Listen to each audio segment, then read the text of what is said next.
News Madhya Pradesh में आप सभी का स्वागत है। मध्य प्रदेश में आगामी चुनाव किन मुद्दों पर लड़ा जाएगा लगभग स्पष्ट हो गया है, लेकिन जैसे जैसे दिन बीतते हैं ऐसा लगता है कि हर दिन कोई नया मुद्दा आ सकता है। क्या कांग्रेस बेरोजगारी को मुद्दा बनाएगी, महंगाई को मुद्दा बनाएगी, किसान, आदिवासी या किसी और मामले को मुद्दा बनाएगी? क्या भाजपा किसी रणनीति पर कोई हिडन एजेंडा है भाजपा का जिस पर काम करने वाली है? हालांकि अब स्पष्ट हो गया है कि मोदी जी के चेहरे पर जो है चुनाव लड़ा जाएगा। लेकिन जैसे जैसे समय बीत रहा है ऐसा लगता है कि चुनाव की जो बाजी है वो अलग अलग तरह से रंग दिखाती है, और जो राजनीतिक पार्टियां हैं वो अलग तरह से अपने एजेंडे को सामने लेकर आती हैं। भविष्य में क्या होने वाला है तब, जबकि 4 महीने बचे हुए हैं चुनाव में? क्या कोई नया मसला आ सकता है या कोई नया एजेंडा तय हो सकता है चुनाव को लेकर? क्या नया मुद्दा तय हो सकता है? इस पर बातचीत करने के लिए हमारे साथ में मौजूद हैं प्रेम व्यास जी, जो भाजपा के नेता हैं। प्रेम जी, बहुत स्वागत करते हैं हम आपका।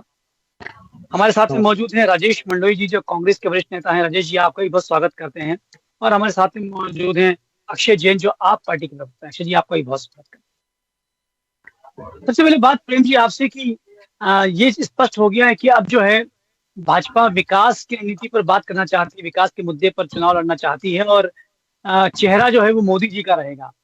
लेकिन आने वाले समय में क्या कुछ नई रणनीतियां आ सकती हैं आपकी?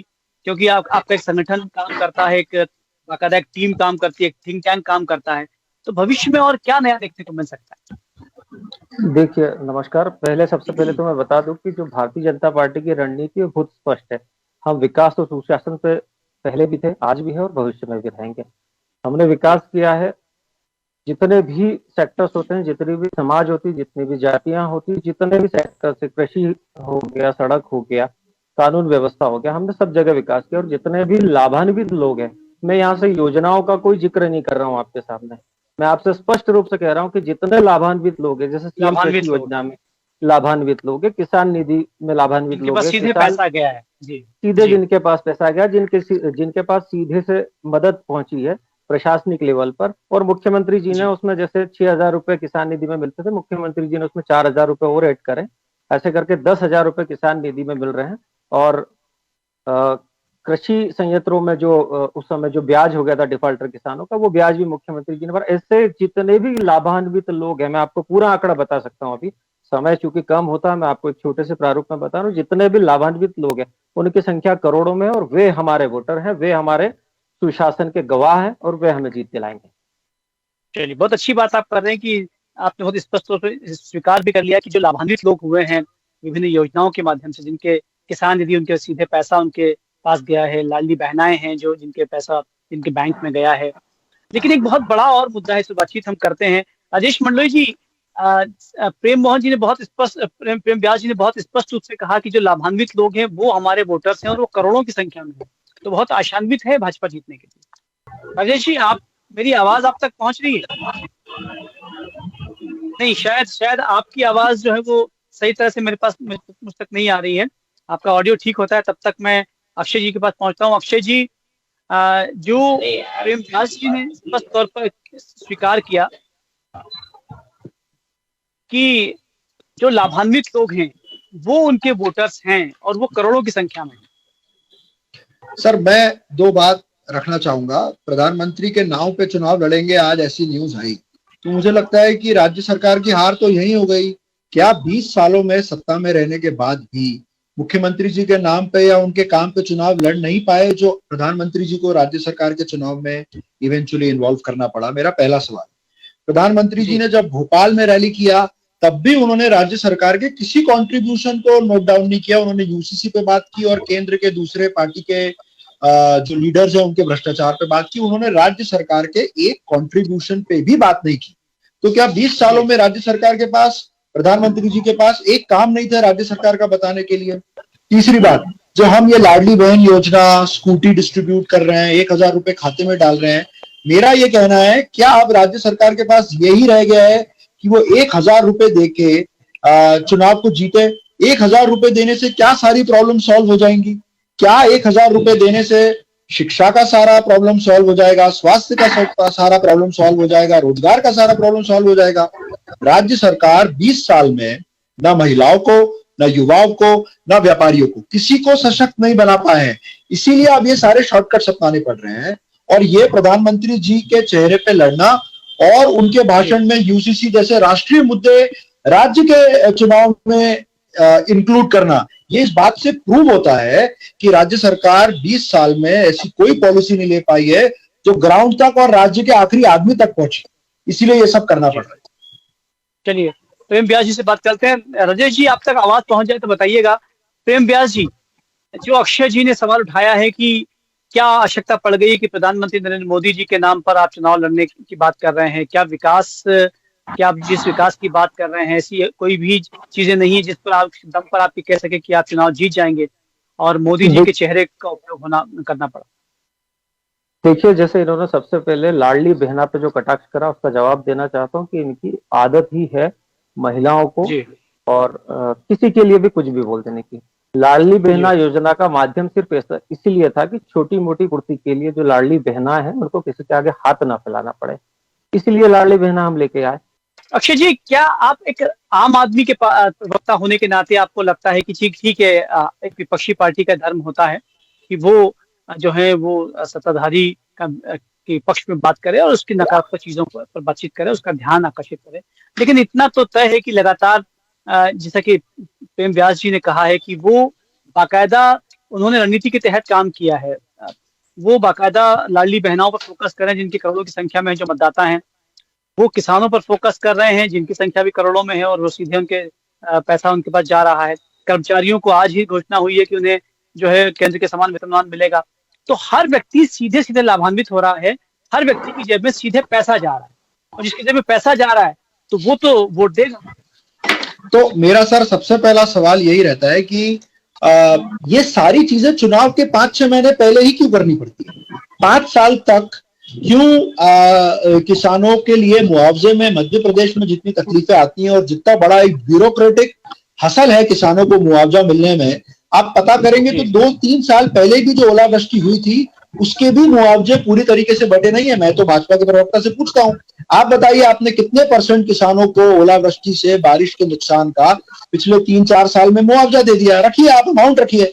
अभी 3,000, 6,000, 1,000 रुपए देके, जैसा अभी भाजपा के प्रवक्ता बता रहे थे कि हम छोटी मोटी जरूरतें पूरी कर देंगे। सर 1,000 रुपए महीने में जब टमाटर के भाव कहां पहुंच गए हैं, जब बाकी दालों के भाव कहां पहुंच गए, 1,000 रुपए महीने में कौन सी पूर्ति हो जाएगी? कल ही इंदौर में, भोपाल में और काफी सारी जगह जो ये पटवारी भर्ती एग्जाम्स का घोटाला हुआ है, इसमें कितने हजार युवाओं ने प्रोटेस्ट किया है और मुख्यमंत्री जी को इवेंचुअली सारी नियुक्तियां निरस्त करनी पड़ी हैं कल। तो आखिर इन सब सवालों का जवाब तो देना पड़ेगा। और मैं तो चैलेंज करता हूं भाजपा को आज आपकी टीवी के माध्यम से, आप चुनाव प्रचार में सिर्फ विकास के नाम पे वोट मांगिए और किसी मुद्दे पे वोट मत मांगिए। सारे विधायकों को ये बोलिए कि वो ये बोले कि सरकार ने अगर काम किया है तो उन्हें वोट दे, वरना वोट मत दे। फिर आपको जैसी विकास यात्रा में सच्चाई का सामना हुआ था, आपको चुनाव के रिजल्ट्स में भी सच्चाई का सामना हो जाएगा। तुष्टीकरण अगर ये बंद कर दें और सिर्फ विकास के नाम पे वोट मांगे तो दूध का दूध पानी का पानी हो जाएगा सर। लेकिन आपको लगता है ये जो जी प्रेम व्यास जी से बात करना कहूंगा मैं, लेकिन अक्षय जी से बात करते हैं। अक्षय जी, तो हमारे जो देश की जनता है या पूरी दुनिया की जनता है जहां चुनाव देखे जाते हैं, ये जो फ्रीबीज है ये इसकी अपनी महत्व है। इसे किस रूप में देखा जाए ये अलग मसला, लेकिन फ्रीबीज जो है वो कहीं ना कहीं आवश्यकता बन गया है। आम जनता सीधे चाहती है कि जो भी सरकार हो, सत्ता में हो, वो उसे सीधे लाभान्वित करे।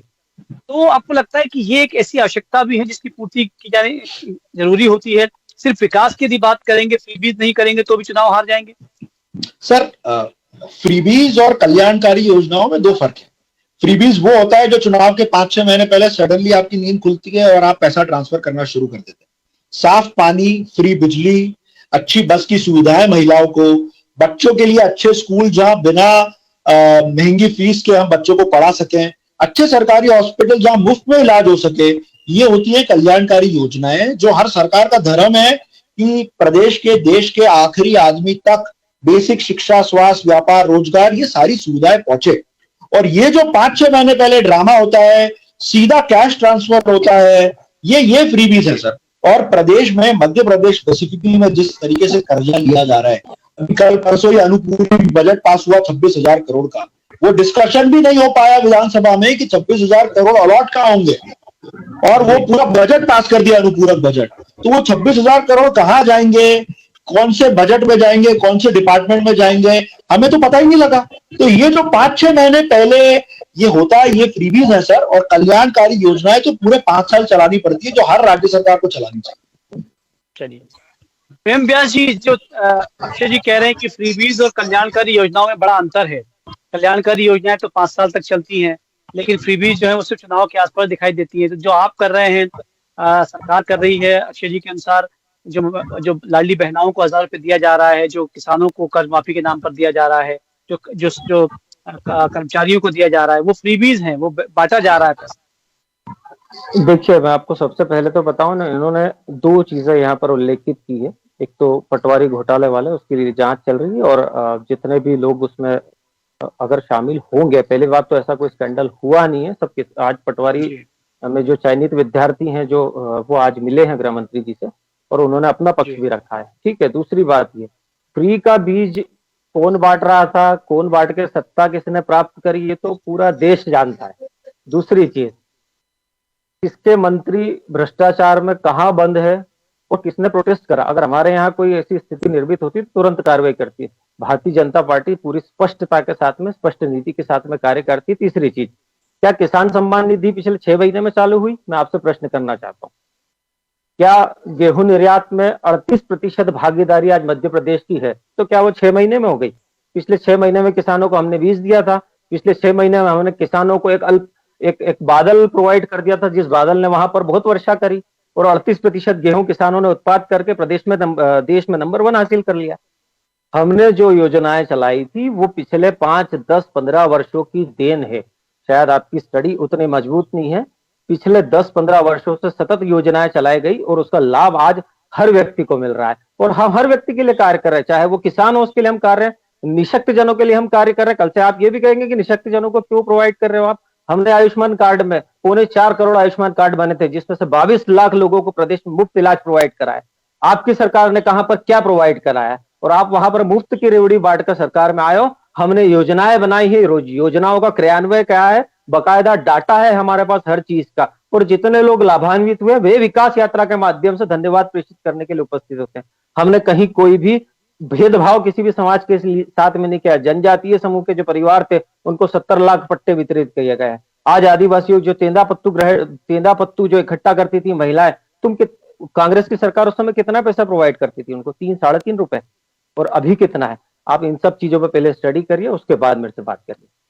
राजेश जी, आपने लगातार सुना होगा, अक्षय जी को सुना, प्रेम व्यास जी को सुना। आपको लगता है कि चुनाव के नजदीक जो है वो जो काम किया जा रहा है वो चुनाव के हिसाब से किया जा रहा है, वोटों के लिए किया जा रहा है, लेकिन ओम व्यास जी प्रेम व्यास जी कह रहे हैं साहब की जो योजनाएं हैं वो तो लगातार चली आ रही हैं। जो किसानों की योजनाएं हैं, जो महिलाओं के लिए योजनाएं हैं, लाडली बहना अभी शुरू हुई है, लेकिन लाडली लक्ष्मी तो योजना तो चालू थी ही सही। तो ये योजनाएं तो कल्याणकारी योजनाओं के रूप में की जाती है। इन्होंने जो 23 साल रखा था उसको 21 साल किया है।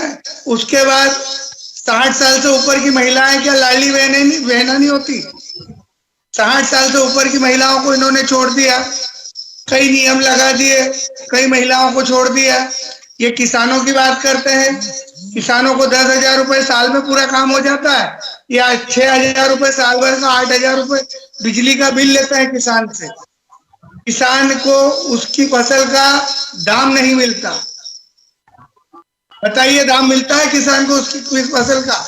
जब किसान अपनी फसल व्यापारी को दे देता है तो फसलों के दाम बढ़ने लगते हैं। जब तक किसान के पास माल रहता है उसको कोई दाम नहीं मिलता। इन्होंने कहा दाम 2022 तक किसान की आय दुगुनी कर देंगे। कहाँ किसान की आय दुगुनी हुई है? कि खाद भाव 3 गुना हो गए। ये विकास की बात करते हैं, विकास के नाम पर मध्य प्रदेश में पिछले 18 साल में केवल भ्रष्टाचार हुआ है। जहां जहां भी विकास हुआ है ध्वस्त होता जा रहा है। विकास का कोई स्थायी तो मॉडल नहीं है। कहाँ है ये सारी चीजें? में मध्य प्रदेश की जनता कुछ एकदम सबक सिखाएगी, आप मान के चलिए। राजेश जी, आप किसानों की बात कर रहे हैं, लेकिन लगातार 3 से 4 बार कृषि कर्मण अवार्ड मध्य प्रदेश को मिला है। आप यदि महिलाओं की बात करें तो महिलाएं तो लाभान्वित हो रही हैं, और उसके बाद भी यदि आप रोजगार की बात कर रहे हैं तो स्टार्टअप जैसी चीज की भी बात भी जो है वो प्रेम व्यास जी ने की। तो लगातार जो चीजें हो रही हैं, आपको लगता है कि भाजपा एक स्ट्रेटेजी पे काम कर रही है, कि वो जैसा प्रेम जी ने कहा भी है कि सीधे सीधे वो जो लोग हैं उनको लाभान्वित कर रही हैं, और उन्हें पता है कि वो करोड़ों की संख्या में है और उन्हें किसी तरह की कोई घबराहट नहीं चुनाव को लेकर। इनकी इनकी जितनी भी योजनाएं हैं सर, उसमें इनकी नीयत साफ नहीं है। हर योजना भ्रष्टाचार की भेंट चढ़ रही है। व्यापम 1, व्यापम 2 और कल हमारा व्यापम 3 हो गया मध्य प्रदेश में। पटवारी भर्ती घोटाला स्पष्ट उजागर हो गया है। नहीं, अभी स्पष्ट नहीं कह सकते। देखिए राजेश जी, माफी चाह रहा हूँ, देखिए अभी स्पष्ट नहीं कह सकते। कांग्रेस ने आरोप लगाया है, निश्चित रूप से पूर्व मुख्यमंत्री जी जमानत कराने के लिए गए थे, तो क्या वो सिद्ध हो गया? उन्होंने अपराध करा था? अभी वो चीजें सामने नहीं आई। पूर्व मुख्यमंत्री जी अपराध में लिप्त है। अब मैं भी कह देता हूँ, मैं भी कह देता हूँ, पूर्व मुख्यमंत्री जी अपराध में लिप्त है। दूसरा, कमलनाथ जी ने जिनको सेक्रेटरी बनाया था 1.5 साल के अंदर, उन पर औद्योगिक घोटाला 709 करोड़ रुपए का है, जांच चल रही है, वो भी सही है। नहीं ठीक है, वो भी सिद्ध है। जेल में डाले, जिसने घोटाला किया उसको जेल में डाले, कहने मात्र से घोटाले हो गए। हम तो सीबीआई जांच की मांग कर रहे हैं, सीबीआई से जांच करवाइए आप। जी चलिए, अक्षय जी कुछ कहना चाह रहे हैं। अक्षय जी बोलिए। सर मैं पहले तो ये जो सब लोग घोटाले की बात कर रहे हैं, भाजपा के प्रवक्ता, सर केंद्र में आपकी सरकार है, सारी एजेंसीज आपकी है। अगर कांग्रेस ने इतने घोटाले किए हैं तो जेल में डालिए। आप 20 साल से कर क्या रहे हैं? एक कांग्रेस का नेता जो पिछले 20 साल में जेल में गया है तो बताइए आप, कोई गया है जेल में मध्य प्रदेश से? ये सिर्फ आरोप प्रत्यारोप की राजनीति आप कर रहे हैं। और अभी आपने खुद कहा कि बेल लेने से या केस फाइल होने से आरोप नहीं होता, यही दिल्ली में भी हो रहा है। खैर मैं वापस मध्य प्रदेश पे आता हूँ। रोजगार के डेटा इतने डरावने वाले हैं, आप मेरी स्टडी पे क्वेश्चन कर रहे थे, मैं आपको बताता हूँ। अभी 15 दिन पहले देश भर में कॉलेजेस की रेटिंग हुई है। इंदौर से एक भी कॉलेज टॉप 100 कॉलेजेस में नहीं आया है। अगर आया है, कौन सा कॉलेज है तो आप मुझे नाम बताइएगा। आप उद्यम क्रांति योजना लेके आए थे पिछले साल, 18,000 लोगों को लोन देने का आपका टारगेट था और आपने दिए टोटल 2100 लोगों को। डेटा लिख लीजिए, गलत हो तो अगली डिबेट में मुझे बताइएगा। डेप्यूटी कलेक्टर की एग्जाम हुई पिछले महीने, एक पद पे 600 लोगों ने एग्जाम दिया है। ये फिर आप लिख लीजिएगा, अगर मेरा डेटा गलत है तो मुझे जवाब दीजिएगा। और 2200 लोग रोज भोपाल में बेरोजगार जो ऑफिस है वहां पे अपनी बेरोजगारी की एप्लीकेशन फाइल कर रहे हैं। ये रोजगार का डेटा है। अब आप एक डेटा और दीजिएगा, मध्य प्रदेश में पिछले 10 सालों में कौन सा नेशनल इंटरनेशनल बड़ा फैक्ट्री लगा है? नाम बताइए। कोई टाटा आया, कोई मारुति आया, कोई सुजुकी आया? एक नाम बताइए। कोई बड़ी फार्मा कंपनी आई? कहां हुआ है विकास, बताइए आप। मैं फिर आपको चैलेंज करके कह रहा हूं, आने वाले चुनाव में आप एक मंत्र लेके चलिए कि अगर हमने विकास किया है तो वोट दीजिए। तुष्टिकरण मत करिए और सिर्फ एक लाइन बोलिए कि अगर काम किया है तो वोट दीजिए। आपको पता लग जाएगा कि आपने कितना काम किया है। नरसिंह घोटाला ये हमारे सामने हुआ है, महाकाल की मूर्तियां टूट के गिरी ये हमारे सामने हुआ है। कल पटवारी एग्जाम में आपको क्या सबूत चाहिए जब एक कॉलेज में ही टॉप 10 में से 7 लोग फर्स्ट आते हैं, 1000 लोग उसी कॉलेज से पास होते हैं, और आज सारा ठीकरा गृह मंत्री जी ने ट्यूशन के जो एसोसिएशन है उनके अध्यक्ष को दे दिया। अब इसमें कुछ प्रूव होना बाकी है क्या सर? मूर्तियां गिरी, ये प्रूव होना बाकी है क्या सर? इतनी बड़ी बड़ी मूर्तियां बीच चौराहों पे पूरे प्रदेश में खड़ी है, बाबा साहब अम्बेडकर जी की, गांधी जी की। एक मूर्ति तो गिरी नहीं आंधी तूफान में। महाकाल लोक की मूर्तियां क्यों गिर गई? आप पढ़िए, लोकायुक्त ने रिपोर्ट किया दिया है महाकाल लोक के जो उन्होंने ऑडिट किया है उसमें बराबर से सिग्नेचर भी नहीं थे इंजीनियर्स के रिपोर्ट्स पे, वो टेंडर अलॉटमेंट पे। आप पढ़िए, लोकायुक्त की रिपोर्ट आ गई है पूरी। पर प्रॉब्लम यह है कि प्रदेश में आपकी सरकार है, केंद्र में आपकी सरकार है, भाजपा के किसी नेता किसी मंत्री पे कोई कार्यवाही नहीं होगी। सारे भ्रष्टाचारी तो विपक्ष में ही है। आपकी बढ़िया वॉशिंग मशीन है, लोग आते जाएंगे, धुलते जाएंगे और क्लीन होते चले जाएंगे। इसके बहुत सारे एग्जाम्पल। और प्रेम व्यास जी से बात करते हैं। प्रेम व्यास जी, क्या कहते हैं आप? अक्षय जी जो है लगातार धारा प्रवाह जो है आरोप लगाए हैं उन्होंने। देखिए क्या होता है कि कुछ स्टडीज करके बैठते हैं और जो चीजें प्रदेश में सुशासन हुआ है, जो विकास हुआ है, 30,000 नौकरियां तो मुख्यमंत्री जी ने स्वयं नियुक्ति पत्र दिए थे। EPFO देखिए, 2021-22 का ईपीएफओ कितने लोगों ने उसमें भरा है पैसा? 3.5 सर करोड़। ये फॉर्मल सेक्टर का डेटा आता है ईपीएफओ में। 22 लाख पिछले मार्च में, मैंने आपको बीच में नहीं रोका था।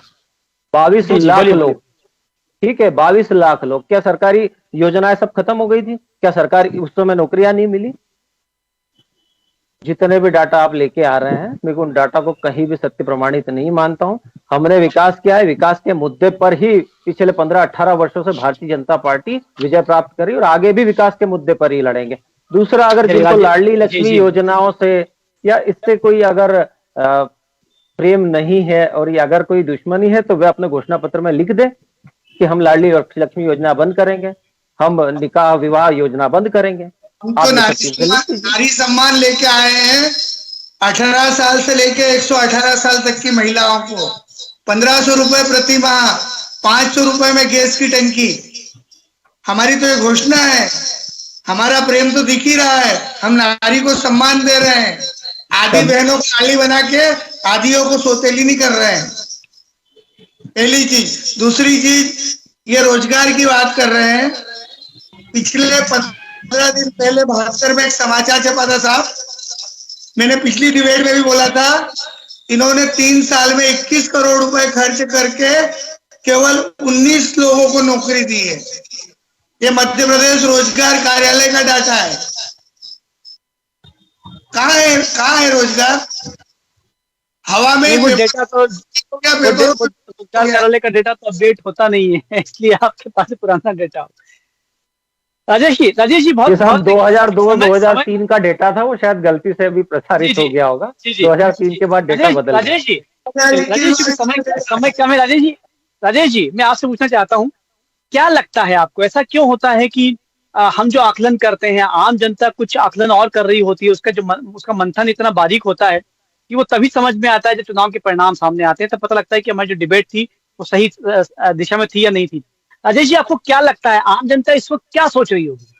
ये सब 2018 में ही एंटी इनकम ऐसी आ गई थी बाहर, हमारे कुछ गद्दार बिके और सरकार चली गई।